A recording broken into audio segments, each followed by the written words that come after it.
All right, welcome to the 290 Mo podcast. I appreciate your time. If you could introduce yourself to my viewers and listeners. Thank you for having me because I'm 290 crazy. Oh yeah. I am. I'm Candice Nicole. I'm a singer songwriter. You guys can follow me at on Instagram at the Candice Nicole _. Okay. So we got to start here since you 290 crazy. I don't even know where you from. Where you grow up. I grew up on Madison and Monroe. Well, Kedzie and Monroe, right across the street from Marshall High School. Okay. So how was it growing up over there? How was your childhood? Because in Chicago it could be normal. It could be tragic. How was your experience growing up? I feel like I had the normal Chicago kid childhood. I guess you got to be from Chicago to understand. It was nice. It was traumatic. It was nice. It was fun. It was crazy. It was better than it is today for these kids. Okay. So growing up, you know what I'm saying, when you were a kid standing across the street from Marshall, it was like you could be anything you want to be. What did you want to be? I wanted to be a singer Oh yeah, the whole time? the whole time. Okay. What at that time let you know that that's what you wanted to do? I had a best friend that used to just come over. We would sit on the porch. It was like our little porch sessions, and I just sing covers like all the time. We would be smoking and just singing, and from there he kind of motivated me to do my own thing.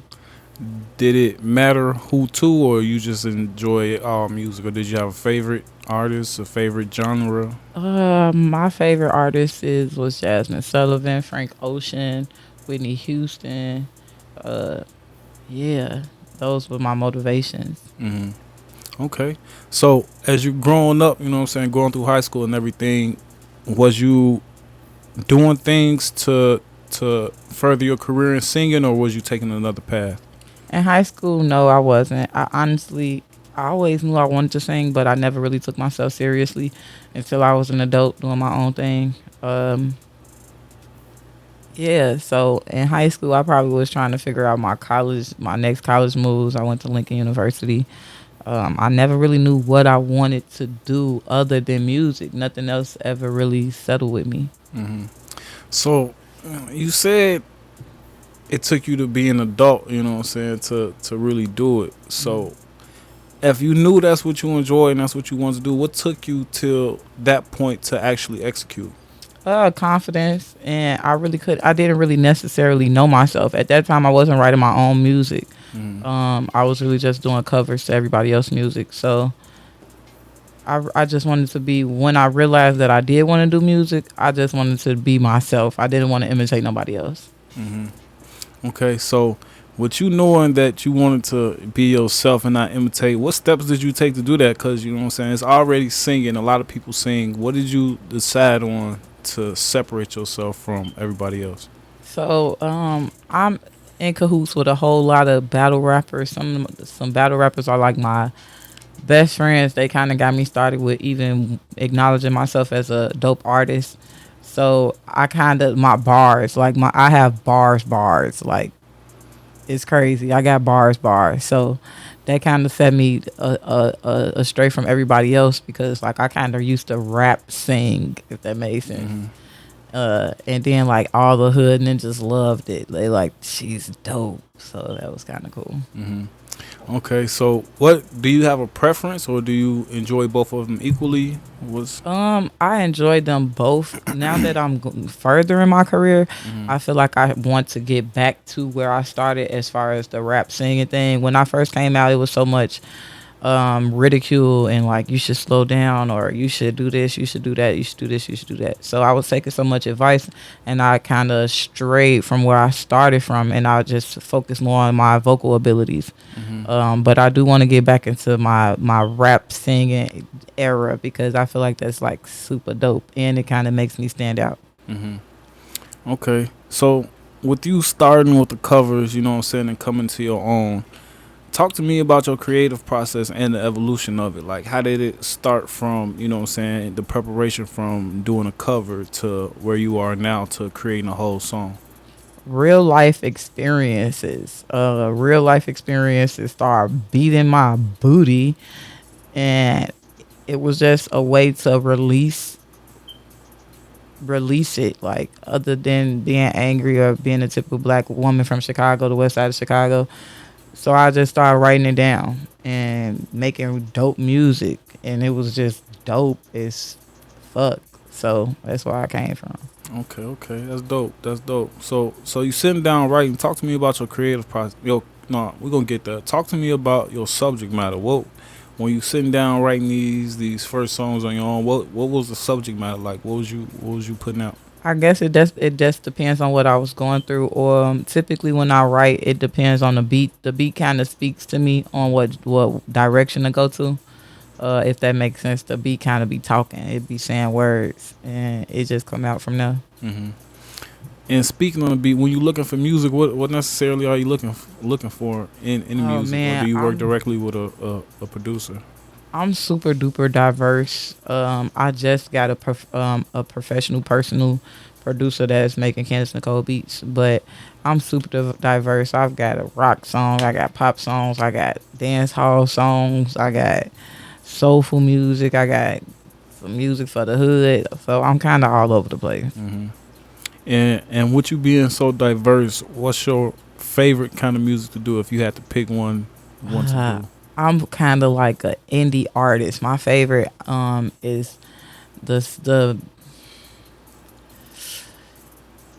the stuff you probably wouldn't typically hear from a girl from the west side of Chicago. I give off Adele type vibes, and That's crazy. I I said that to myself because it's a song that I heard. Is it Make a Toast or Toast to close This? to that. That's my number one That hit. shit, I was like, Yeah, that's my yeah, I number gotta one. talk to her. This shit go crazy. And I don't even, I'm real bad with music because I listen to the same 5 songs every day, and I listen to only rap. But Yeah, that you like shit, that shit was fire. Yeah, that's Toast to That is my number one single right now. So how did you? Is that a part of, what I'm saying, making yourself unique, like the sound, you know what I'm saying? Because if I had to be like, guess where this person is from based on what you You listening probably to. would have never You know what I'm imagined. saying? So what is that? Does that come from purely you like I got to make myself different, or does it come from your wide range of music? I think it's just me. Like I've always been different. I never really necessarily um fit in. Um like it's so many people I've been knowing for a long time that's never really been my friend until now. They're trying to befriend me because of who I am now, if that makes Mhm. sense. But I always been a loner and I always did my own thing. So my music just comes off me who being who I am. I can't really imitate nothing else. Mhm. And just listening to the music, like if you don't mind me asking, how far is the time gap from you starting to create your own music till to now? I started making my own music about 5 years ago. Because I that I wanted to download it and like put it on it's on YouTube. Hmm. See, I don't like to tell artists because I don't pay for music. I just rip it off YouTube. That's fine. I'm only on YouTube right now. I Okay. will be on all platforms once I drop my video to Toast to That, which is coming soon. Okay, you shot it already? No, I haven't. Okay. If you don't mind, just talk to me about the vibe to Toast to This. Like, how did you come up with that? What's the purpose? What was it? Was you? I get asked that question all the time, and it's a really, really funny story. I was dating this guy. I'm like, I'm cool. I'm one of the guys. If you honestly get to know me, but I was dating this guy, and we was so comfortable with each other. He was comfortable enough to tell me randomly, we was doing music or whatever, and he's just like, man, when I get on, I'm gonna give me a Chinese bitch. And I'm sitting there like, what the hell am I, fucking chopped liver? I'm gonna stand in. I'm a fill-in, It like was what? a bookmark. But that happened, and I swear, like literally, I went in my living room and wrote that song loud as hell. I don't think, and he never really even said nothing. Even as I was writing the song, he never said nothing. And I've made this debut of how I wrote the song on every platform ever, so he probably know now. Mhm. So I assume y'all not together no more. Of course not. I would hope he found this That's Chinese. what I was gonna ask you. Did he get the Chinese? I would hope. Shit. Okay. So moving along, I kind of touched on it earlier a little bit, but if you could expand on it a little bit for me, and that's your creative process. Like when you go into the studio, are you coming with a notebook full of raps? Are you coming in freestyling off the beat? You punch it in and out. What's your creative process like? Okay, so before I go to the studio, I like to already have my songs written, and even the way I write music, I kind of do it over and over and over and over again to the next part. So, like, say for instance, I make the first 45 seconds of the song, I'll start that beat over 100 times until I could come up with the next part of the song. So by the time I get to the studio, the song is memorized. I already got the cadence. I already got my extraness I want to do to it. I do a lot of stacks. I don't know. I love stacking. Somebody told me like, "You love stacks, don't you?" I love stacking. I don't know, understand why. I don't necessarily like to punch in unless I have to. Uh, I like to call myself a one take wonder because I'm going to do one take and then keep going from there. Stack, ad lib. It's a smooth process from when I started. It's just like a trial and error process. And when you say stacking, you mean two vocals on top of each other, Yeah. identically? Do Yeah. you leave the levels the same, or you? It depends. It like I do different octaves. If it's like what with a certain point in the song, I would like to sound like I got a choir with me, so I do different levels, different octaves. Uh, and then it depends on the pitch that my main vocal is on. So it kind of varies. Okay. So you from just I could just tell from the like the words you linking that you using that you're real versed in like the studio and the process of making the music and stuff like Yeah, that. right now I go to SAE College for audio science and technology. I wanted to expand and have a more understanding of what it is. For a long time, it was certain words I didn't know what to tell my engineer. Like, I want you to do this. Like, it was so hard to explain. So one of my best friends ended up going to SAE. He gave me a tour of the school, and I kind of like fell in love because right before I ended up going to SAE, I was going to go to Malcolm X just to do something, and it wasn't even my passion. So he ended up giving me that tour literally a week before I was about to enroll into Malcolm X, and I'm so happy I made this decision to go to SAE. That's dope. So with that school, what exactly is the course of contention of? Uh, Audio engineering, technology, performance arts, light, staging. Okay.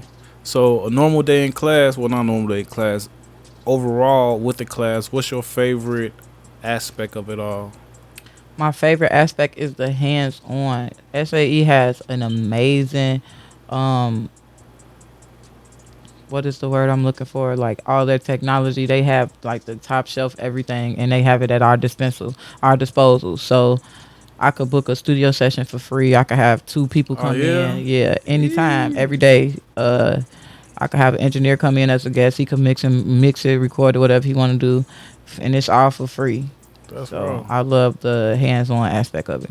Okay, that's dope. That's dope. So, with you learning all this as far as the technical part, and then being so talented in the actual delivering the product as far as the music and the rhyming goes, are you considering like taking everything, just taking it home? You know what I'm saying? Just making your own studio or buying your own studio, or I am for sure. I had a few years ago. I had my own studio equipment and did not know how to use it for nothing. I didn't know how to get the mic to mic. Like literally, the mic wouldn't even do nothing, and that was because I didn't press the right button. yeah, for sure. And I had that equipment for a good 8 months before I was robbed and somebody stole all my stuff. But I didn't know what to do with it anyway. It was like a waste of money. So yeah, I do want to get my own equipment again. I was the same way.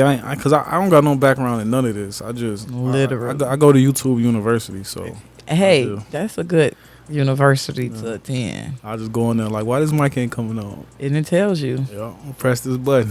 Very impressive. One right there in your face. Like literally. Yeah. So what you doing music, man, and having so many, you know what I'm saying, hats that you wear as far as it goes, being in school, being an artist. What's your favorite part of it all? I just love how busy it keeps me. Yeah. Um, I love having something to do that's like elevating my life, my brand. I love it. Every day I wake up at 7 o'clock in the morning, I have somewhere to go. Right after that, I have to work or I have to do something else, something with my music. My days are literally filled with productivity. I love it. One of the things that jumped out to me is when we first started talking, and nobody ever asked me this. You said, "Tell me about your platform, so I can know if it's something that I want to be associated with." I've never had an artist ask me that, and I think that's real dope. And I want to know what happened. What did you go through? What somebody teach you that, you know what I'm saying? Just because somebody offering to put a camera in your face, not necessarily mean you should get in front of it. Right. I don't know. I think that's just a me thing because nothing necessarily happened. Uh, it's just a me thing. I want my if I'm going to expose myself or if I'm going to market myself, I would like who I'm marketing myself through to be a reliable source. So if I'm somewhere and I have a audition or it's a platform that they have to do a background check on me or they have to look at my credentials or whatever thing I've done, I don't want it to be a conflict of interest of what I have going on for myself. And that's literally just a me thing. It's so many different platforms in Chicago, and all good press not good. Not all press isn't good press, and it's easy to take the bad press route because you get press regardless. But I don't necessarily want that. That's dope. Like I said, that just jumped out to me, you know what I'm saying, to be concerned about your brand that much, you know what I'm saying, that Yeah, you know what I'm facts. I'm saying. going places. I need. For I sure. need. For sure. And then you see that like bite people in the ass, like celebrity stuff, they be like or I see a lot in the sports world, like an athlete to say something or do something back in the day, you know what I'm saying? Nothing dies on the internet, you It know what I'm don't saying? And then they be like, literally. woo out the box, woo woo. So that's definitely a good mindset to have, and I think that'll definitely help with your elevation. So, Thank you. and that also gave me, you know what I'm saying, because I do it, but I never, you know what I'm saying, put in the word. Like I scrub people, social medias and stuff like that. So, um, what I want to ask you about is your support system. You know what I'm saying.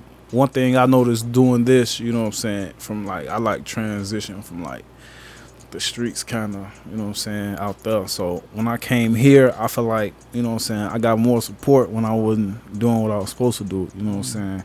I put out an interview and I got friends like gangsters that's sharing TikToks, you know what I'm saying, but you don't share my interview. And that's stuff I pay attention to. So with you being a music artist, is that some is your support system? How I'm sorry, I'm rambling here. How is your support system? Um, so my initial circle, I had my best friend, my mother, and my father. My mother's church, the pastor. That's my initial circle of genuine support. And I say that because, like you said, when I first started out, it was a lot of people just like waiting to see what would happen. Like she doing this. She got a little hobby. Like when I started, I had a little YouTube channel. I was singing in front of the mic because it wouldn't work. I The mic from the I cat. had all the equipment just set up, and I was just singing on the camera. Nothing was coming out, but Hey, manifesting, man. I Practice. was doing I'm that though. practicing for when it do work. No, for real. I was doing that and I was coming out with my little YouTube videos and I was getting my twos infused. And now, like, fast forward to today, it's the same exact people. I ain't changed my page. I just added a few supporters, I added a few fans, I added a few other artists, but you just can tell the difference and you could tell how these same people that was on my page that was just looking over browsing it, now they like commenting, sharing, go crazy, oh I'm so proud of you, like it's like y'all wasn't supportive during the come up at all. It's like they only support because it's beneficial, like they want to be seen.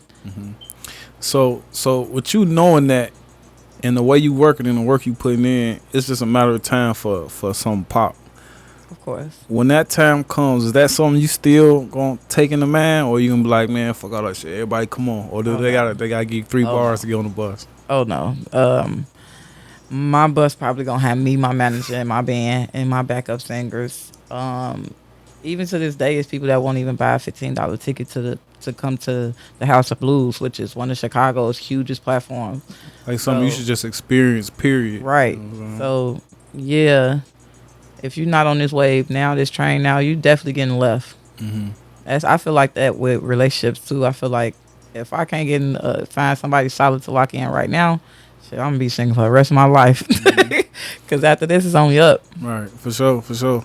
And still, not still kind of talking on that, but talk to me about, you know what I'm saying, being a female in the male dominated industry, basically. Oh man, it's crazy. I really feel like it has a lot to do with you as a woman, your self respect and how you value and carry yourself. Because I get nothing but respect everywhere I go. I'm highly respected, literally, and it's from males. It's men that respect me and love my music.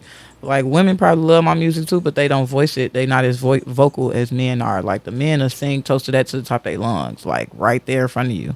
Like, and I love that. And it's just it's a respect thing. How you carry yourself as a woman in this industry gets you as far as you need to go, literally. And I Mm. believe that wholeheartedly.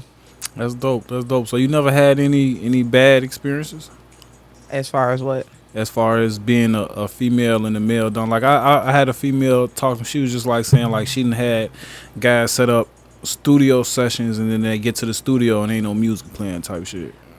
So coming up when I first started, yeah, I was thirsty. I was so thirsty to just do music or get in the studio.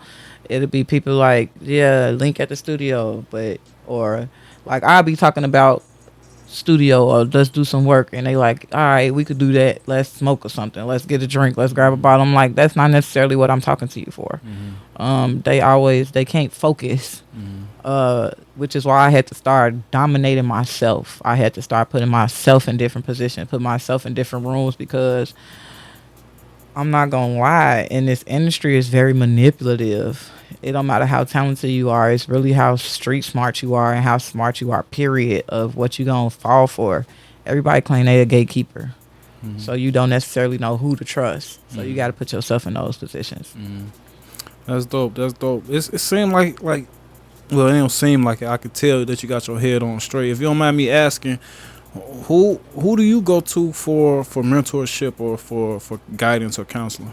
My mother, she's an evangelist at her church, Oh, you and did my mention best that. friend is a mental health therapist. Um, that's about it. My dad, he just lets me know that I'm loved. I don't need validation from men or from the world, and I feel like that's what matters. That's the holy trinity: a Literally. father, a mother that's an evangelist, and a therapist. Literally, you can't play with me, like at all. She said she got a hell of a support system. That's what's up, man. That's dope, man. I think every black person needs that for real. You know what I'm saying? If not your mother, but them three, you know what I'm saying, titles, I think Chicago needs that. You know what I'm saying? Literally. So, all right, we can segue back to the music. What I want to know is when you create music, because the style of music as you create, we already discussed how you wouldn't expect it coming from a young black woman from Chicago. Right. So, when you're creating music, do you have it in your mind like I gotta have a song for Chicago, I gotta have a song for the radio, I gotta have a song for the club, I gotta have a song for them Of late course. night drives? Of course, the further you go into your career, you realize you have to start pinpointing your audience. So I definitely got a summer banger that's coming out for Chicago. It's called 290 Crazy, from a singing aspect, but it's crazy because it's still different. But it's called 290 I Crazy. might have a theme song, y'all. It's called 290 Crazy, and it's different, and but it's gonna be for Chicago, and then like the radio, like I got radio hits right now, and then like I expand, like before I record some more soft shit. Like I'm like, man, I need a club banger. Like I prioritize, if that makes sense. For sure, you have to an extent. Dude, it's definitely math out here. Okay. Talk to me about working with other artists. What's that like? Is that something you enjoy to do, something you rather not do, something that you have to hand pick the person? Do you take open invitations to features? What's that like?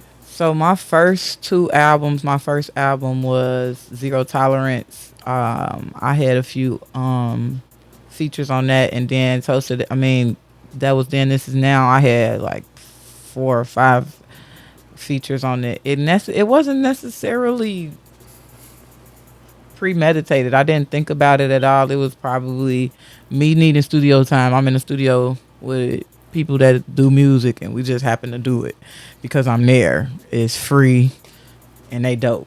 Cause I don't really hang out with untalented people. Not, and that's not a shot. I just don't What if like they ain't found their talent yet? everybody around me. Just super raw. I can't help it. I Okay. just gravitate towards talent. It ain't intentional though. You won't be like you ain't It's got no not on talent. I ain't purpose. fucking with Right now, it will be. you. Okay, for sure. But then it wasn't on purpose. Okay.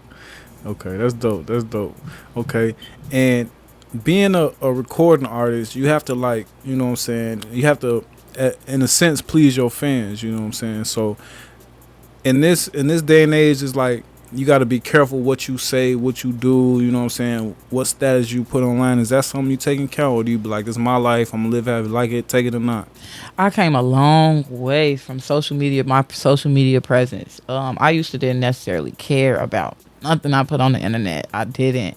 But the further and further I got, and the people that support me and care for my brand, they tell me like, Candice, you probably shouldn't have said that, or that's not nobody business. Like, stop giving your access, stop giving access to your information to people that's not even asking. It's not necessarily necessary. So that gave me a different view of what I was putting out there to the world. So now, if you go on my page, it's like support, music, support. It's nothing but music.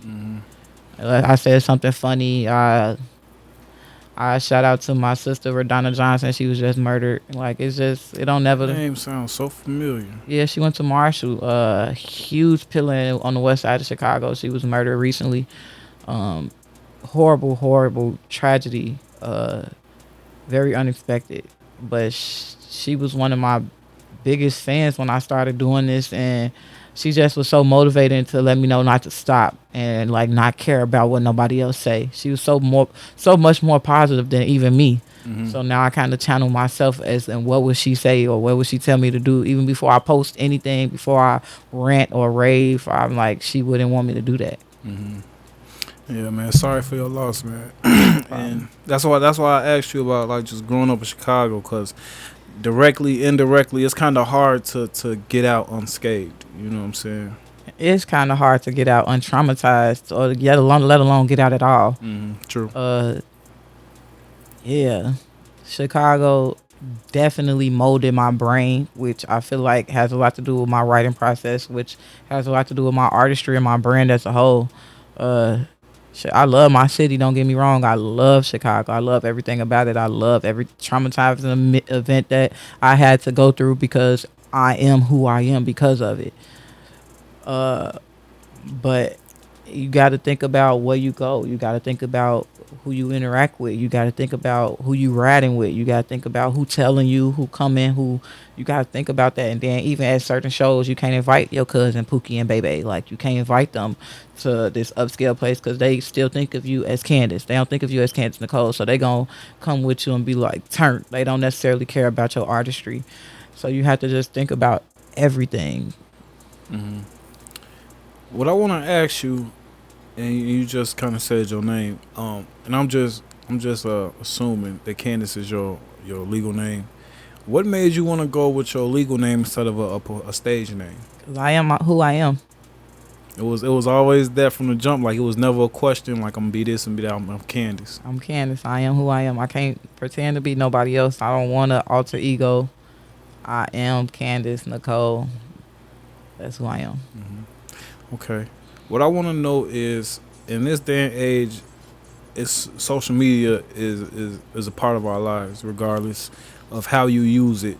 Is being used. You know what I'm saying? I always tell people, if it wasn't for this, I wouldn't have Facebook. I probably just have Snapchat, me personally. But in this day and age, how do you promote your music? How do you get your music heard to different people? How do you put it out there? So of course, social media, that's the number one marketing tool. But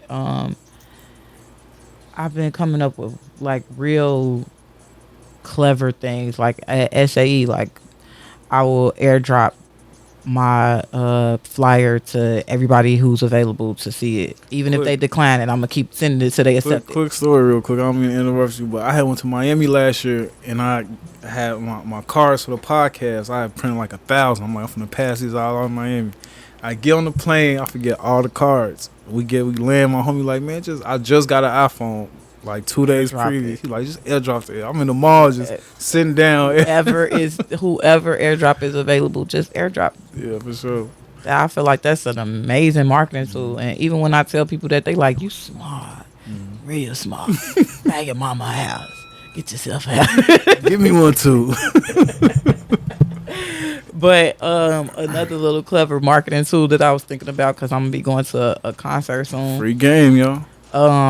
I'm gonna get a big old poster with a scan code to my LinkedIn, and I'm gonna hold it up real high so the person, whoever is performing, is gonna be able to see it. And typically they like that type of stuff. They scan it from on the stage. They scan your billboard code right off the stage because they like marketing 101. Come here. So and with with you having to, well, I'm just assuming, are you in any type of situations like a manager, deal, label, anything? I have my management is Ambition Entertainment, Diva. I'm not sure if you're aware. Ambitious E? Nope. Ambition Entertainment. Okay, yeah. Okay. It is another Ambition that's followed me on Instagram, Yeah. and I thought that was my manager. I'm like, Yeah. but it's not. But they like and share all my stuff. Yeah, I'm she like, she like a manager too. I had one of our artists, and she got an event coming up. But so what made you decide? Because I hear a lot, especially like in the hip hop, with a lot of young brothers. You know what I'm saying? They don't really go like they don't want to go like the label manager route. You know what I'm saying? What made you decide to put like some of your career, your baby, in somebody else's hands to an extent? I did a lot myself. At the end of last year, when I decided that I wanted Diva to be my manager, it was so overwhelming. It was so much stuff going on, I couldn't keep up with it. Like, and I got it all on my own, like everything, all the events, photo shoots, interviews. I got it all on my own, but it was too hard to keep up with. And Ambition Entertainment Diva is still to this day so extremely supportive, and she believes in me wholeheartedly. I trusted her because at first I was just telling everybody my best friend was my manager, lying, get her in places free. I didn't have a manager, but I just trusted. I trusted Diva, and even it's a lot of people that don't agree with her methods, don't agree with her as a person. It don't have nothing to do with me. She ain't never crossed me, so I was able to put my faith and hope into her. She hasn't let me down yet, so. Okay. And I asked you this to ask. Before then, what a lot of artists don't know is that you have to invest into your craft. You know what I'm saying? If it's not just a promotion, it's studio time. You know what I'm saying? Cover art, stuff like that. And I could tell just from going down your page, because I screw up, you know what I'm saying, everybody's social medias before we sit down just so I can form questions and stuff like that. Where did you get the instinct to know that you had to put money behind your brand? I mean, that was from the beginning. Like, it was so many people telling me, like... But a lot of people don't be knowing that. I mean, you either dumb or retarded if you don't know. Cause ain't nothing. Hey, she said it, y'all. You either dumb or you retarded. But speaking on that, I got a group chat for underground artists that needs registration help. It's all free. I got links, websites, anything you need that I need to get up in there. Tell you, I got you. I'm actually making a lot of buzz through that group chat. That's beyond me being a artist. Me just starting that group chat and just giving that information, because it's very controversial on the internet between promoters and DJs and artists. They always call us broke or tell us we want something free, but then they don't really necessarily give us no guidance. They don't tell us what we need to do or tell us what we deserve because we don't have this, that, and the third taken care of, registration, or just they tell us what we don't have, but they don't give us options. So that was my main goal of creating our underground artist group chat. Is booming right now with a bunch of great other artists, great promotion promoters, just people that want to help. And real quick, what was Ambition offering that was like, yeah, I'm gonna ride with them? Well, what is it that they do or that she does specifically that? The first thing that I respected that she offered was getting into it. She wasn't trying to take nothing away from me. She gave me a 3 month grace period just to see what it'll do, like what we can do together. She like, I don't want nothing from you. You got this all on your own anyway. It's like, let's just see where we can go. And our names together went crazy. Candice, Nicole, Ambition Entertainment. It just went crazy like a wildfire. Okay, okay. I got a couple more questions. Then we're gonna jump in the booth, do this music. So, with you doing music, and you know what I'm saying, you have fans. You know what I'm saying. Does that affect your personal life as far as like dating and find somebody to settle down with? It actually did, which is crazy. So before, when I first started, I was dating somebody that wasn't into music, and he didn't understand the going out Late or night. shows or the studio sessions, and it was just always a question to who this guy was. Who is this guy? Who is this guy? It was like it was more irritating than anything because like, dude, chill. And then after that was done and over, because that was a toxic situation outside of that, I tried to date somebody else that does music, a huge name. I'm not gonna name drop, but a huge person that's in this music industry. Everybody knows him. Everybody respects him. And then it's like when we together, we was together, and then like he'll be across the room. We'll be at the same event. He'll be watching me give hugs to male fans, and then that'll be a conversation at the end of the day. So it's just like it's not necessarily like that. I have to be personable, For sure. and for some reason that gets bad feedback from whoever I'm dating. So I just vowed to myself, like right now, it's just all about you. It's all about your brand. It's all about where you need to go. Because if anything, it's just distractions. Okay. With you being able to point out distractions like that and being able to analyze them and handle them like that, what's the goal? What do you do this for? What's the purpose? I do this because it's so many people like me that wants to have a voice, and like literally, I feel like I'm a testimony, if anything. Being who I am and where I'm from and the things that I've gone through, beautiful black woman from Chicago. I'm a testimony to a lot of people that don't necessarily have that voice, and that's not confident enough to speak up. And I've always been bold and out loud about everything. So my goal is to be able to reach the mass majority of people that will listen, and the people that will have an understanding and build confidence in themselves and knowing that they can do whatever they put their mind to. That's dope. That's dope. Up to this point, what would you say would be your personal highlight of your career thus far? Next showcase, USA. I performed at Avondale Music Hall, and it was beautiful. One of the largest events I've ever experienced. It was amazing. It was amazing. Okay. Real quick, talk to me about the preparation for performing. Was that something that you was already, you know, I wasn't really was you ready. like in the The back throwing up?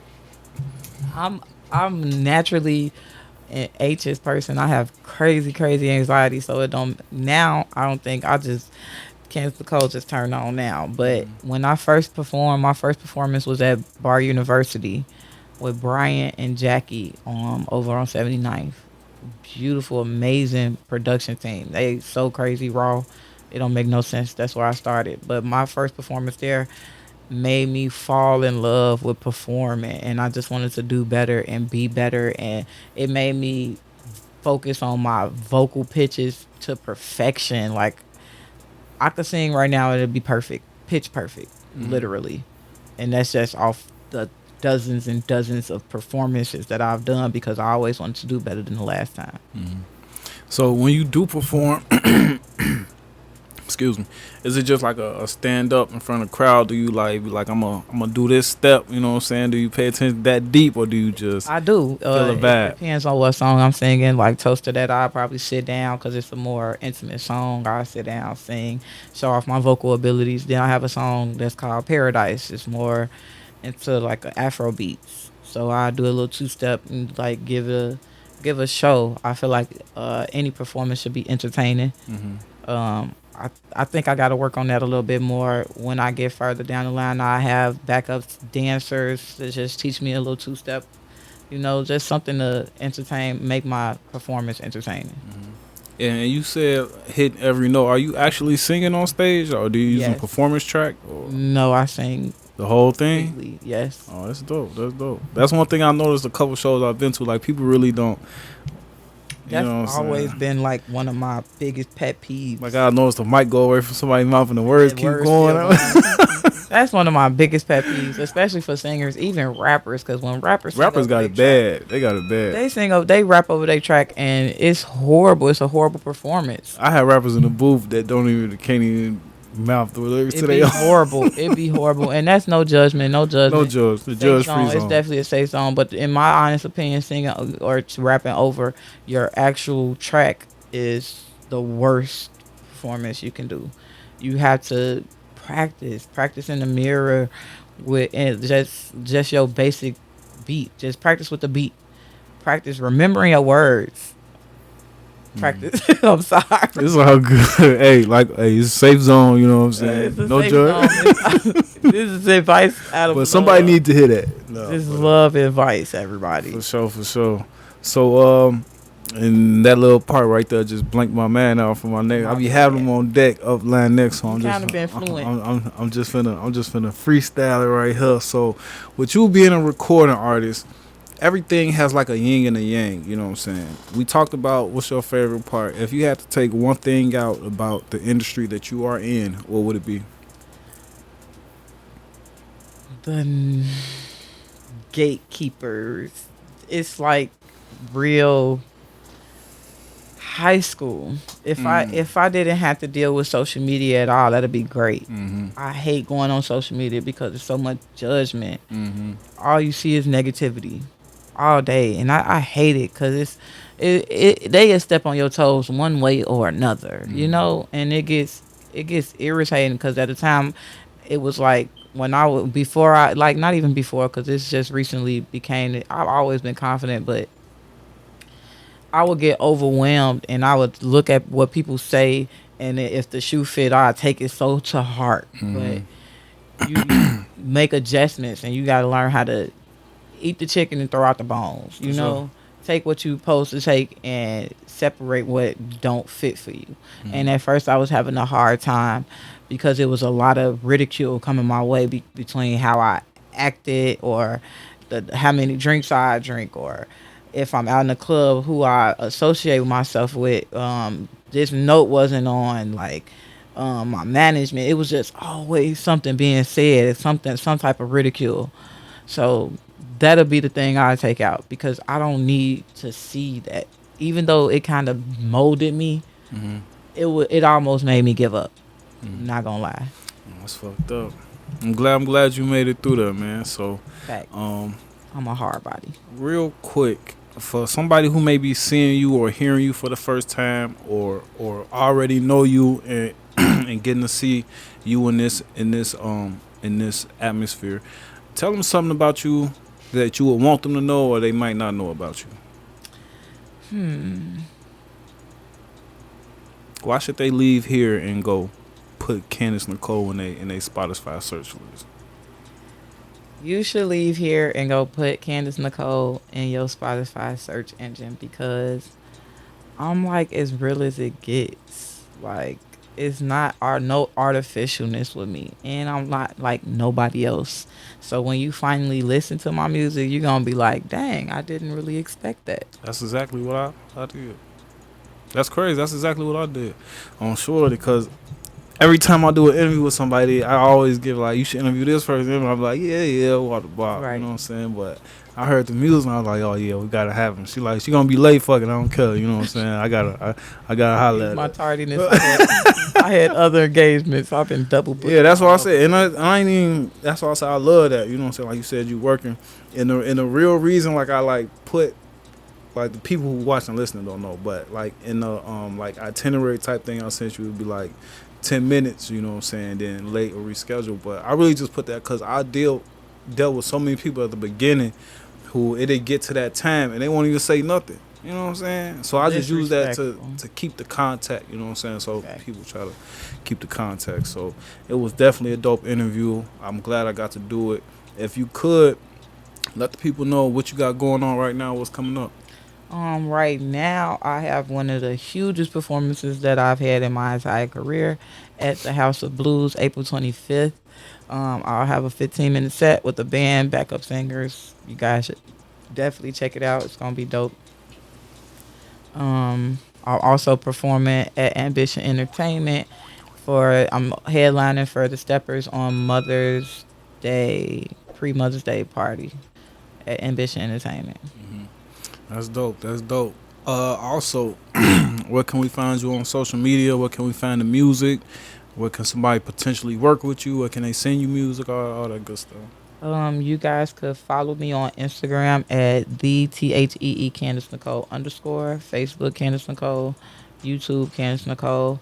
Right now, all of my music is on YouTube, and it will be dispersed to all platforms after I drop my Toast to That music video.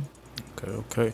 Appreciate you coming through. I'm already knowing we're gonna have to have you back because I could tell by your work and what you got going on that 6 months from now we're gonna have 10 more things to talk about. So keep working. It was an honor to have you in here. Thank We you for finna jump in the having me. booth, y'all. Make sure y'all check that out in a minute, gang.